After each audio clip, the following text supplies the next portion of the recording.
नमस्कार, अरुणाचल समाचार में आपका स्वागत है। मैं हूं शोभा। आइए बुलेटिन में सबसे पहले देखते हैं मुख्य समाचार।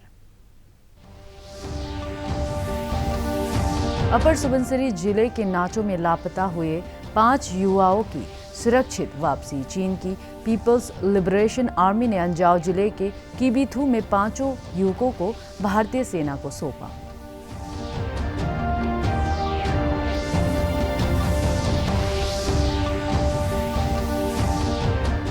प्रधानमंत्री नरेंद्र मोदी ने पीएम आवास योजना ग्रामीण के तहत मध्य प्रदेश में 1,75,000 आवासों का किया लोकार्पण। कहा, ये योजना लोगों को केवल आवास उपलब्ध कराने के लिए नहीं बल्कि गरीबों में आत्मविश्वास भरने की भी योजना है। राज्य के 10 सुदूर जिलों में लोगों की सहायता के लिए स्थापित किए गए हैं लीगल एड्स क्लिनिक। ईटानगर में पैरा लीगल वॉलंटियर्स के ऑनलाइन प्रशिक्षण कार्यक्रम में APLSA की सदस्य सचिव ने कहा, प्रत्येक व्यक्ति तक कानूनी सहायता पहुंचना मुख्य उद्देश्य। चीन की पीपल्स लिबरेशन आर्मी PLA ने अरुणाचल प्रदेश के अपर सुबनसिरी जिले के नाचो से लापता हुए 5 युवकों को आज भारतीय सेना को सुरक्षित सौंप दिया। इन लोगों के लापता होने की खबर मिलने के बाद भारतीय सेना ने PLA से हॉटलाइन पर संपर्क करके उनका पता लगाने और वापस करने को कहा था। 8 सितंबर को हॉटलाइन पर यह बताया गया कि ये सभी लापता लोग मिल गए हैं।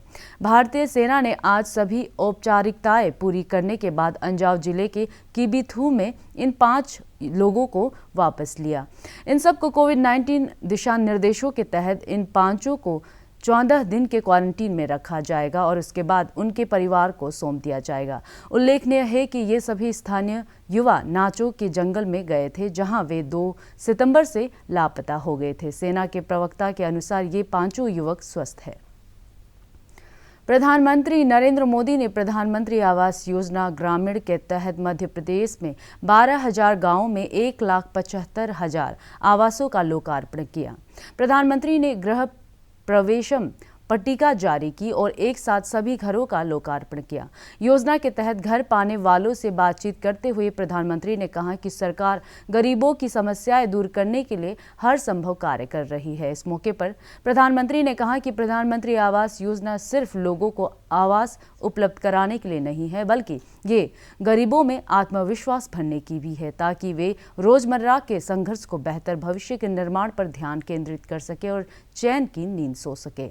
इस योजना की आपदा को अवसर में बदलने का बेहतर उदाहरण बताते हुए प्रधानमंत्री ने कहा कि कोविड-19 की विभिन्न चुनौतियों के बावजूद 18 लाख आवासों के निर्माण का कार्य पूरा किया गया।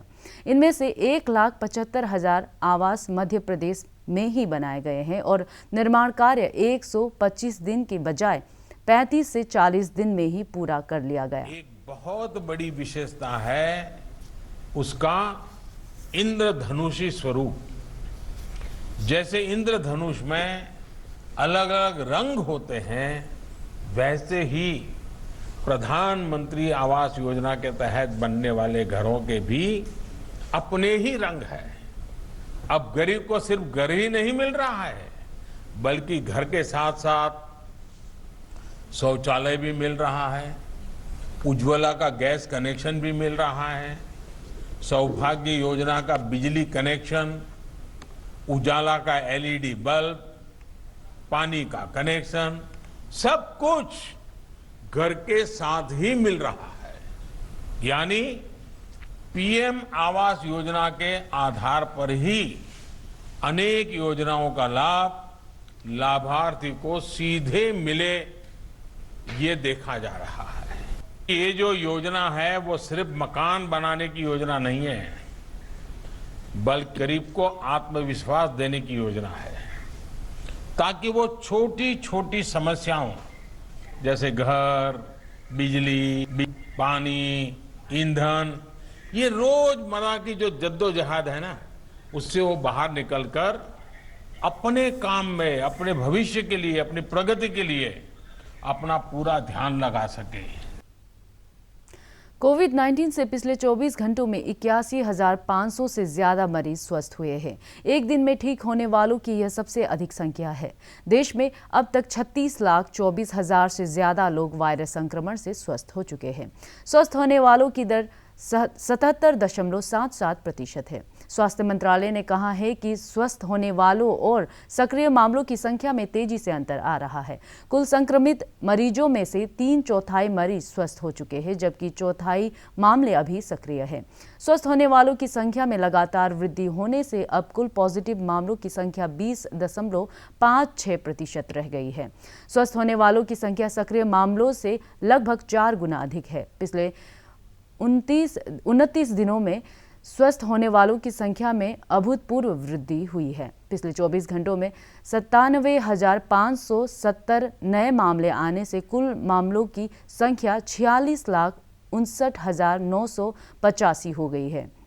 देश में इस समय सक्रिय मामलों की संख्या 9,58,316 हो गई है। पिछले 24 घंटों में 1,201 मौतें होने से मरने वालों की संख्या बढ़कर 77,472 हो गई है।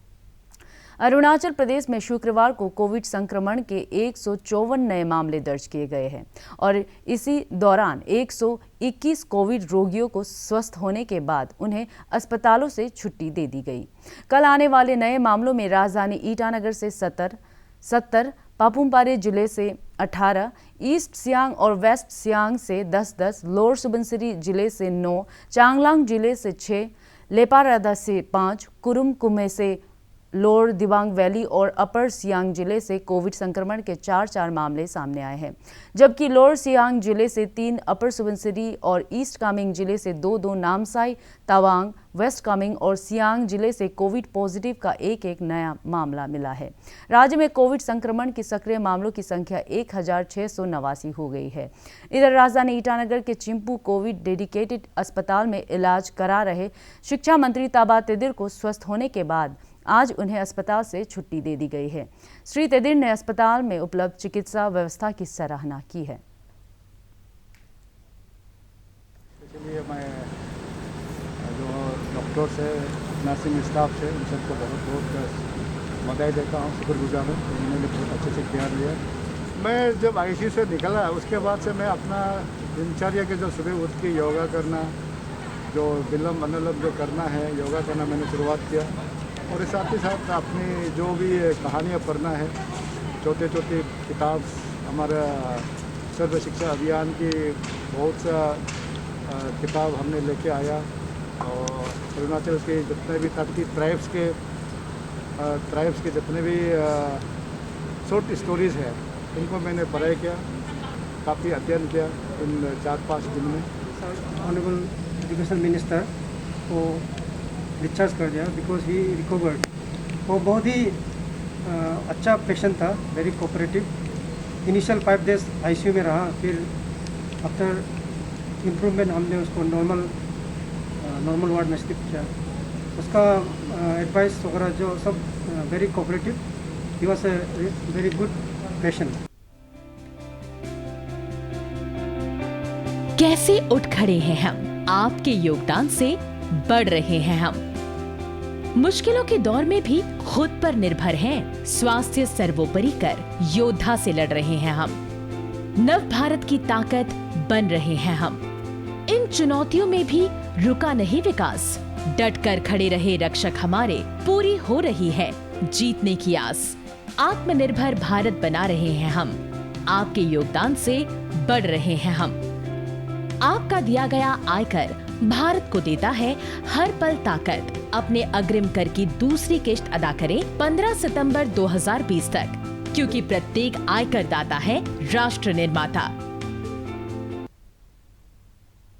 अरुणाचल प्रदेश राज्य विधिक सेवा अधिकरण द्वारा कानून और न्याय विभाग के सहयोग से ईटानगर में पैरा लीगल वॉलंटियर्स के लिए 2 दिवसीय प्रशिक्षण कार्यक्रम आयोजित किया गया। इस अवसर पर अरुणाचल प्रदेश राज्य विधिक सेवा अधिकरण की सदस्य सचिव जावेप्लू चाई ने बताया कि राज्य के कामले, लोंगडिंग, रोइंग, कोलोरियांग, पालिन, नामसाई, हवाई, चांगलांग, लिकाबाली और पांगिन में लीगल एड्स क्लिनिक स्थापित किया गया है। उन्होंने कहा कि APLSA का उद्देश्य समाज के सभी वर्गों तक कानूनी सहायता का लाभ पहुंचाना है।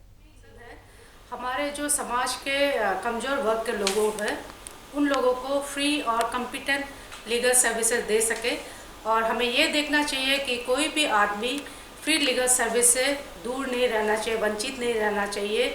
उनके कमजोरी के कारण, उनका कमजोरी पैसा कम होने के कारण भी कमजोरी हो सकता है, या उन लोगों का लैक ऑफ नॉलेज के कारण भी उन लोगों का कमजोरी हो सकता है। तो हम लोग को ये इंश्योर करना है कि उन लोग इस कमजोरी के कारण फ्री लीगल सर्विस से वंचित ना रहे। और लीगल सर्विस अथॉरिटी का ये भी मकसद है कि टाइमली लोक अदालत होना चाहिए, ताकि जो भी केसेस है वो easily, fast and free of cost deal हो सके, डिस्पोज हो सके, और जितने भी लोग हैं जो केसेस रेगुलर कोर्ट में नहीं कर सकते हैं वो थ्रू लोक अदालत अच्छा से डिस्पोज कर सके। अरुणाचल प्रदेश राज्य ग्रामीण आजीविका मिशन ASRLM के तहत लेपारादा जिले के बासार ब्लॉक में धान की खेती को लेकर मिशन से जुड़े सदस्यों को विशेष प्रशिक्षण दिया गया है। इससे किसान अपनी खेती का उत्पादन बढ़ाकर समृद्ध हो रहे हैं। ग्रामीण आजीविका मिशन की महिला सशक्तिकरण परियोजना से जुड़ी किसानों का कहना है कि पेडी लाइन्स ट्रांसप्लांटेशन एक तरफ जहां धान खेती से खर पतवार को निकालने में सुविधा हो रही है, वहीं पहले की परंपरागत धान की खेती की तुलना में अब अधिक उत्पादन हो रहा है।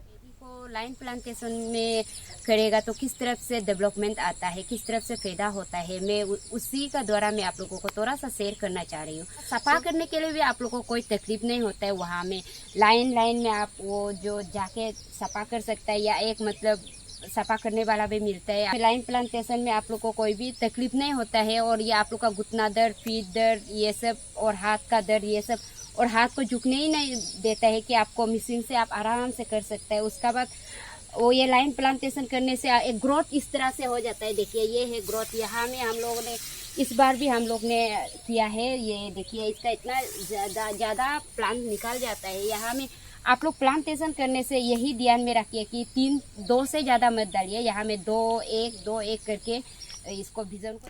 पापुम-पारे जिले के किमिन में स्थित भारत तिब्बत सीमा पुलिस बल की 10वीं बटालियन आज अपना 38वां स्थापना दिवस मना रही है। इस अवसर पर बल के जवानों ने परेड कार्यक्रम में हिस्सा लिया। गौरतलब है कि एक तरफ जहां RTC किमिन में ITBP में भर्ती होने वाले युवाओं को प्रशिक्षण दिया जाता है, वहीं दूसरी तरफ यहां से जवानों की अरुणाचल प्रदेश से लगे भारत चीन सीमा पर तैनाती भी की जाती है। भारत तिब्बत सीमा पुलिस बल 38वां स्थापना दिवस परेड संपन्न हुई। परेड निष्क्रमण की अनुमति चाहता हूं श्रीमान। कैसे उठ खड़े हैं हम, आपके योगदान से बढ़ रहे हैं हम। मुश्किलों के दौर में भी खुद पर निर्भर हैं, स्वास्थ्य सर्वोपरि कर योद्धा से लड़ रहे हैं हम। नव भारत की ताकत बन रहे हैं हम। इन चुनौतियों में भी रुका नहीं विकास, डट कर खड़े रहे रक्षक हमारे, पूरी हो रही है जीतने की आस। आत्मनिर्भर भारत बना रहे हैं हम, आपके योगदान से बढ़ रहे हैं हम।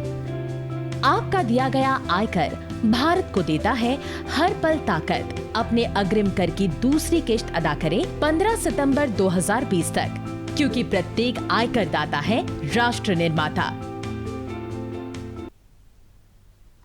अरुणाचल प्रदेश एंटरप्रेन्योरशिप प्रोग्राम के तहत छोटे पैमाने पर कार्य करने वाले युवा, लघु उद्यमियों और स्टार्टअप शुरू करने वाले युवाओं को प्रोत्साहित करने के लिए एक वार्तालाप कार्यक्रम तवांग में आयोजित किया गया। इस कार्यक्रम में युवा उद्यमियों के अलावा जिले के विभिन्न विभागों के अधिकारियों और बैंकों के प्रतिनिधियों ने भी भाग लिया। कार्यक्रम की अध्यक्षता करते हुए तवांग के जिला उपायुक्त सांग फुंगशोक ने बैंकों से तवांग में लोगों के बीच वित्तीय साक्षरता अभियान चलाने का अनुरोध किया, ताकि तवांग क्षेत्र में रह रहे लोग बैंकिंग योजनाओं और ऋण सुविधाओं का अधिक से अधिक लाभ उठा सके। इस अवसर पर SBI तवांग के मुख्य प्रबंधक ने युवाओं से रोजगार प्रदाता बनने का आह्वान करते हुए कहा कि यदि वे पूरी गंभीरता से काम करने के लिए तैयार हैं तो बैंक भी मदद के लिए तैयार है।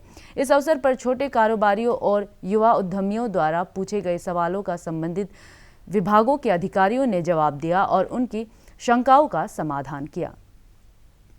अरुणाचल समाचार के आज के अंक में इतना ही। हम कल फिर हाजिर होंगे अरुणाचल और देश दुनिया की खबरों के साथ। आप देखते रहिए अरुण प्रभा। नमस्कार।